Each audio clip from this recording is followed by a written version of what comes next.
Good evening, नमस्कार। मैं संदीप आप सभी का all in one study centre के इस ऑफिशियल यूट्यूब चैनल पे स्वागत करता हूं। और आज इस क्लास में हम लोग इंपॉर्टेंट वन लाइनर क्वेश्चन यहां पे करने वाले हैं जो आपके आने वाले एचएसएससी महिला सुपरवाइजर एग्जाम के सब्जेक्ट रेलिवेंट से हो सकते हैं, या वो ये क्वेश्चन इंपॉर्टेंट हो सकते हैं, एग्जाम में आपसे पूछे जा सकते हैं।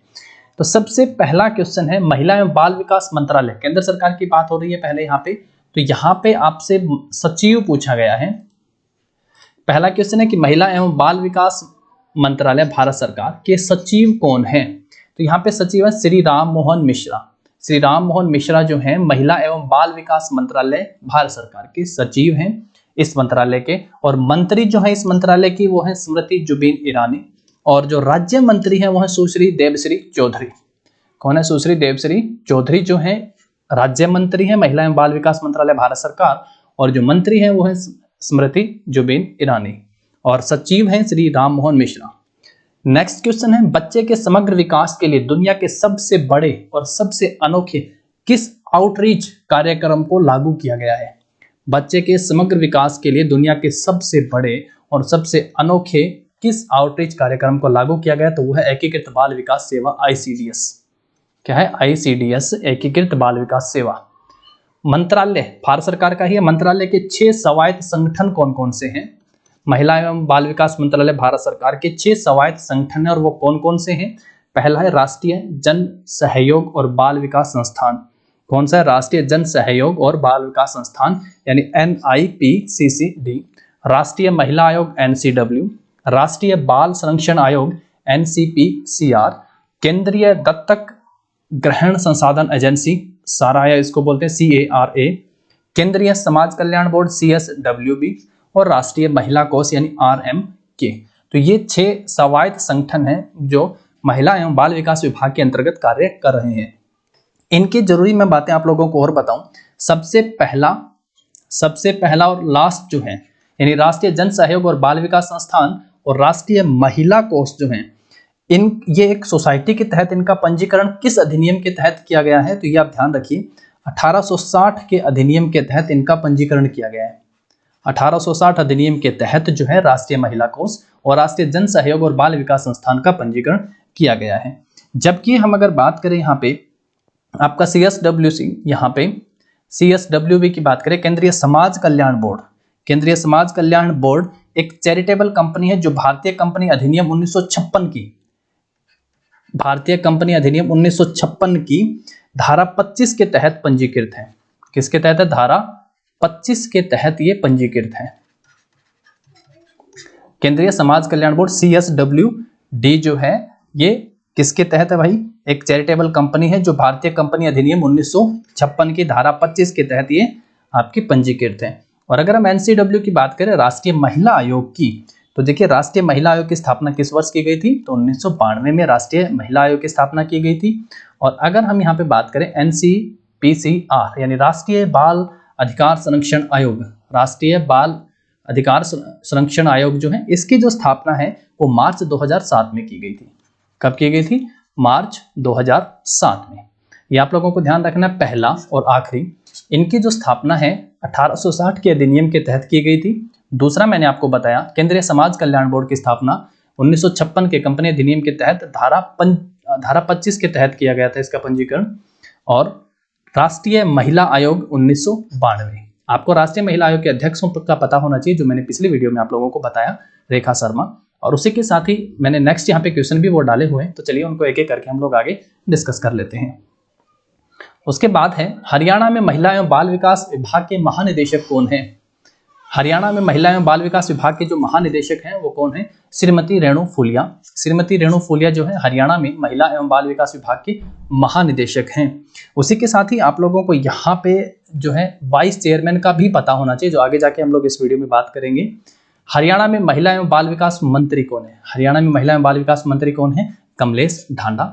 कमलेश ढांडा जो है हरियाणा में महिला एवं बाल विकास मंत्री हैं।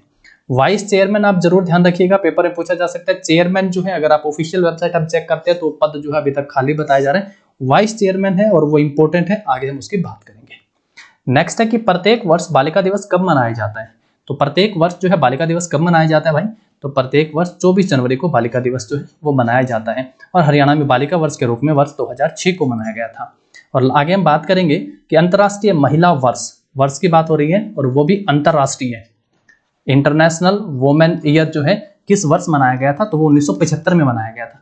दोनों ध्यान रखिएगा, 2006 को जो है हरियाणा में बालिका वर्ष के रूप में मनाया गया, जबकि 1975 को अंतर्राष्ट्रीय महिला वर्ष के रूप में मनाया जाता है। और बालिका दिवस जो है प्रत्येक साल 24 जनवरी को मनाया जाता है। नेक्स्ट हम लोग आगे बढ़ते हैं और बात करते हैं पोषण अभियान की शुरुआत कब की गई थी। तो पोषण अभियान की जो शुरुआत है प्रधानमंत्री नरेंद्र मोदी ने की थी। और कहां से की थी भी प्रधानमंत्री नरेंद्र मोदी ने राजस्थान के झुंझुनू जिले से की थी। कहां से की थी? राजस्थान के झुंझुनू जिले से की थी और 8 मार्च 2018 को। और 8 मार्च को क्या मनाया जाता है? अंतर्राष्ट्रीय महिला दिवस। 8 मार्च को क्या मनाया जाता है? इंटरनेशनल वुमेन डे, अंतर्राष्ट्रीय महिला दिवस मनाया जाता है 8 मार्च को। और 8 मार्च 2018 को ही प्रधानमंत्री नरेंद्र मोदी ने राजस्थान के झुंझुनू जिले से पोषण अभियान की शुरुआत की गई थी। नेक्स्ट है क्वेश्चन, किशोर न्याय अधिनियम 2015। किशोर न्याय अधिनियम 2015 की किस धारा के अनुसार अवलोकन होम की सुविधा देनी है? यानी अवलोकन होम की जो सुविधा है किशोर न्याय अधिनियम 2015 की किस धारा के अनुसार है? तो यह धारा 47 यानी धारा 47 के अनुसार है।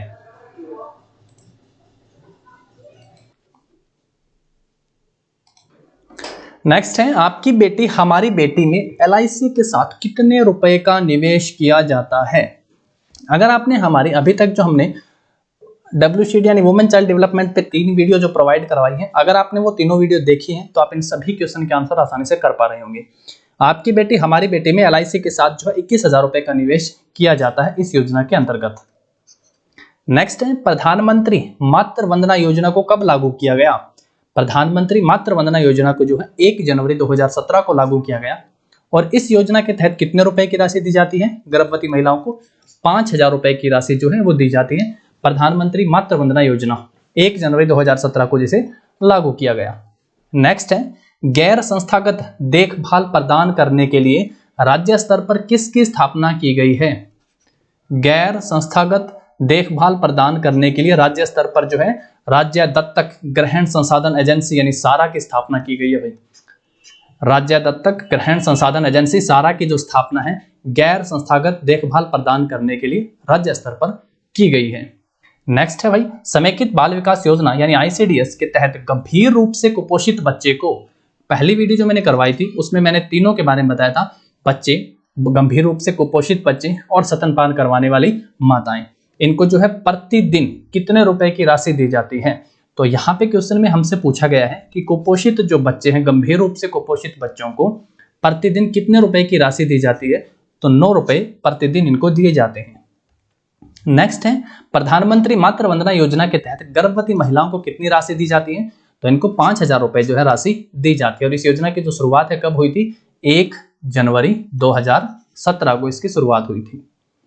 बेटी बचाओ बेटी पढ़ाओ योजना को कब लागू किया गया था? बहुत बेसिक सा क्वेश्चन है, HSSC के एग्जाम देने वालों को ये क्वेश्चन पता ही होता है। इसकी जो शुरुआत है 22 जनवरी 2015 को पानीपत से की गई थी। 22 जनवरी 2015 को पानीपत से की गई थी। नेक्स्ट है, पॉक्सो की फुल फॉर्म आपको यहाँ पे बतानी है, इस एक्ट की फुल फॉर्म बतानी है। इस अधिनियम के बारे में भी मैंने वीडियो में बताया हुआ कि कब ये अधिनियम लागू हुआ था, वो भी आप लोगों को ध्यान रखना है। तो यहाँ पे फुल फॉर्म है protection of children from sexual offence. Protection of children from sexual offence. Her video के नीचे मैंने लास्ट में जाके आप लोगों को हर एक चैप्टर में जो हम लोगों ने टॉपिक किए हैं उनकी फुल फॉर्म मैंने आपको बताई है। और आजकल हर एक पेपर में, कोई भी पेपर आप HSSC का उठाइएगा, सब्जेक्ट एलिमेंट से भी और अन्य भी आपसे फुल फॉर्म पेपर में एक जरूर पूछी जाती है। तो यहाँ पे फुल फॉर्म क्या बतानी है? Protection of children from sexual offence. Next है, हरियाणा के कितनों जिलों में OSC वन स्टॉप सेंटर की स्थापना की गई है? तो कितने जिलों में की गई है? ये हरियाणा के 7 जिलों में की गई है और 15 जिलों में किए जाने, बाकी 15 जिलों में किए जाने के लिए कार्य जारी है। फिलहाल ये 7 जिलों में कार्यरत हैं। OSC हरियाणा के कितने जिलों में कार्य कर रही है? तो ये 7 जिलों में कार्य कर रही है one stop centre. Breast feeding week कब मनाया जाता है? तो ब्रेस्ट फीडिंग वीक जो है अगस्त महीने में शुरुआती 7 दिन में मनाया जाता है। 1 से 7 अगस्त तक जो है ब्रेस्ट फीडिंग वीक मनाया जाता है। नेक्स्ट, दहेज निषेध दिवस कब मनाया जाता है? तो दहेज निषेध दिवस जो है प्रत्येक साल 26 नवंबर को मनाया जाता है। दहेज निषेध दिवस जो है प्रत्येक साल कब मनाया जाता है? 26 नवंबर को मनाया जाता है। और 26 नवंबर को एक और दिवस बहुत जरूरी हम मनाते हैं, कमेंट करके जरूर बताइएगा कि वो कौन सा इंपॉर्टेंट डे है जो 26 नवंबर को मनाया जाता है। नेक्स्ट क्वेश्चन है दोस्तों, घरेलू हिंसा अधिनियम कब लागू हुआ? तो घरेलू हिंसा अधिनियम जो है वर्ष 2005 से लागू किया गया। घरेलू हिंसा अधिनियम 2005। हरियाणा राज्य महिला आयोग की वाइस चेयरमैन कौन है? स्थापना के बारे में भी आप लोगों को पता होना चाहिए, लास्ट वीडियो मैंने बताया हुआ है। हरियाणा राज्य महिला आयोग की वाइस चेयरमैन अभी जो अगर आप ऑफिशियल वेबसाइट चेक करेंगे तो वो जो पद है वो अभी रिक्त बताया जा रहा है चेयरमैन, लेकिन वाइस चेयरमैन जो है वो कौन है? श्रीमती प्रीति भारद्वाज। और एचएसएससी ने इस क्वेश्चन को पूछा भी हुआ है, आप बिल्कुल इसको गूगल में सर्च करके देखिएगा, एचएसएससी के पेपर में इस क्वेश्चन को पूछा गया है। श्रीमती प्रीति भारद्वाज हरियाणा राज्य महिला आयोग की वाइस चेयरमैन है। नेक्स्ट है आपका प्रतिभा सुमन को भी पेपर में जो है चेयरमैन के रूप में क्वेश्चन पूछा गया था, प्रतिभा सुमन थी जो पहले। भारत सरकार का महिला एवं बाल विकास विभाग एक अलग मंत्रालय के रूप में कब अस्तित्व में आया?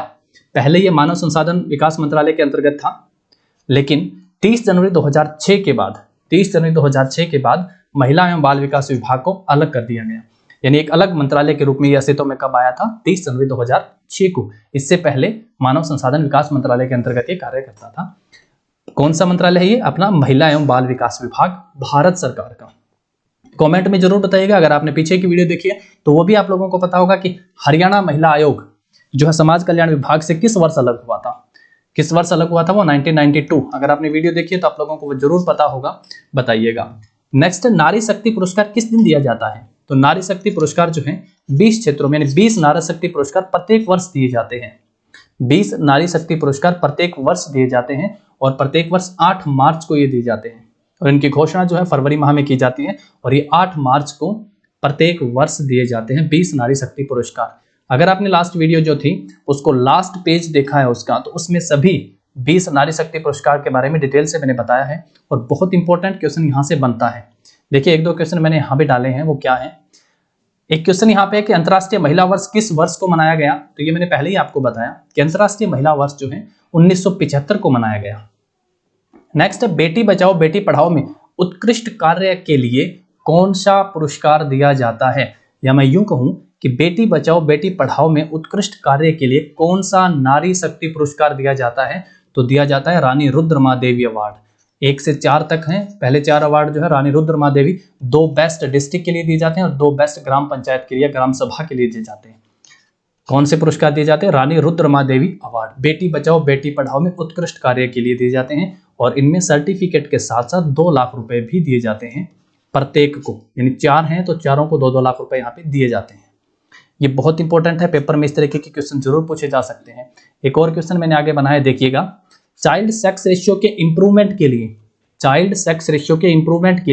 बेस्ट स्टेट या फिर यूटी का कौन सा नारी शक्ति पुरस्कार दिया जाता है? भाई बताइए, कितना इंपॉर्टेंट है ये कन्नगी देवी पुरस्कार। और लास्ट टाइम मैंने ये भी बताया था, मनकोर 104 वर्षीय महिला को ये पुरस्कार लास्ट टाइम दिया गया है।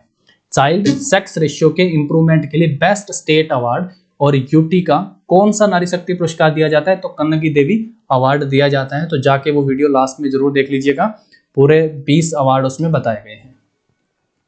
नेक्स्ट है, शिक्षा अधिकार अधिनियम किस वर्ष लागू किया गया या किस वर्ष हुआ अधिनियमित हुआ? तो ये 3 जून 2011 को RTE, राइट टू एजुकेशन। और इसके लिए आपको इसका अनुच्छेद भी पता होना चाहिए, 21A।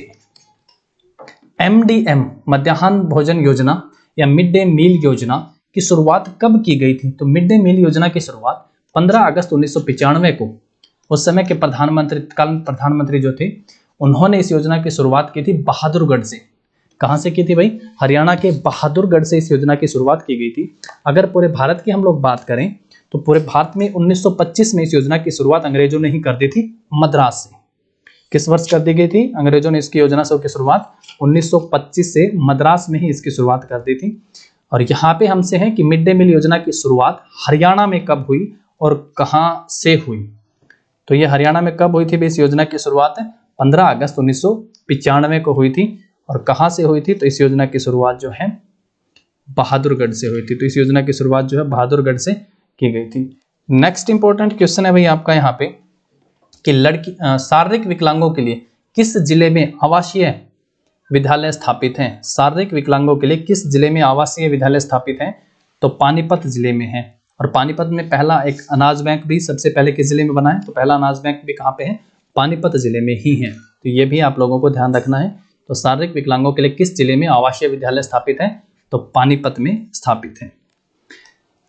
और उसके बाद है 1995 का आप ध्यान रख सकते हैं। 1995 के उस समय के प्रधानमंत्री पीवी नरसिम्हा राव ने बहादुरगढ़ से इसकी शुरुआत की थी।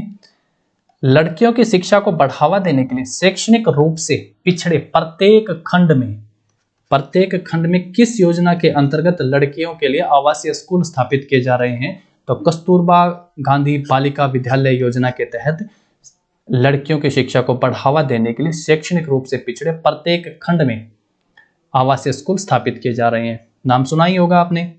नेक्स्ट है इंदिरा बाल स्वास्थ्य योजना के अंतर्गत किस आयु वर्ग के बच्चों को शामिल किया गया है? इंदिरा बाल स्वास्थ्य योजना जो है 6 से 18 वर्ष तक के, किस वर्ष तक के? 6 से 18 वर्ष तक आयु वर्ष के बच्चे इसमें शामिल किए गए हैं। नेक्स्ट है ऑपरेशन मुस्कान की शुरुआत कब की गई? बताइए, ऑपरेशन मुस्कान की जो शुरुआत है किस वर्ष की गई थी? तो 2015 में की गई थी। 1 जुलाई 2015 को इसकी शुरुआत की गई थी ऑपरेशन मुस्कान की। इंपॉर्टेंट क्वेश्चन है, आपको यहाँ से सारे के सारे इंपॉर्टेंट ये पॉइंट आपको ध्यान रखने चाहिए जो आपके एग्जाम में पूछे जा सकते हैं या जो आपके लिए यहाँ पे महत्वपूर्ण हो सकते हैं आने वाले एग्जाम के लिए। नेक्स्ट, स्वास्थ्य आपके द्वार योजना का लागू करने वाला देश का पहला राज्य कौन सा था? तो लास्ट टाइम पीजीआई में जो एग्जाम हुए थे, स्टेनो के एग्जाम हुए थे, स्टोर कीपर के एग्जाम हुए थे, उनमें ये क्वेश्चन पूछा गया था कि स्वास्थ्य आपके द्वार योजना लागू करने वाला देश का पहला राज्य हरियाणा है। और किस वर्ष ये योजना लागू की गई थी? बताइएगा, किस वर्ष ये योजना लागू की गई थी? अगर ऑप्शन है आपका, पहला ऑप्शन है 2000 में, ऑप्शन दूसरा है आपका 2002 में, ऑप्शन 3 है आपके पास 2003 में, और ऑप्शन 4 है 2001 में।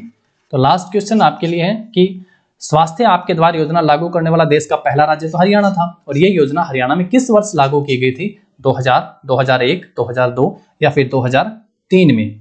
तो किस में ये योजना लागू की गई थी? ये कमेंट करके लास्ट में जरूर बताइएगा। और इस पूरे इन सभी क्वेश्चन की पीडीएफ के लिए टेलीग्राम चैनल को ज्वाइन कर लीजिएगा, जिसका लिंक वीडियो के नीचे डिस्क्रिप्शन में भी दिया हुआ है। अगर आपको आज की वीडियो अच्छी लगी है तो लाइक और शेयर जरूर कर दीजिएगा भाई। Thank you.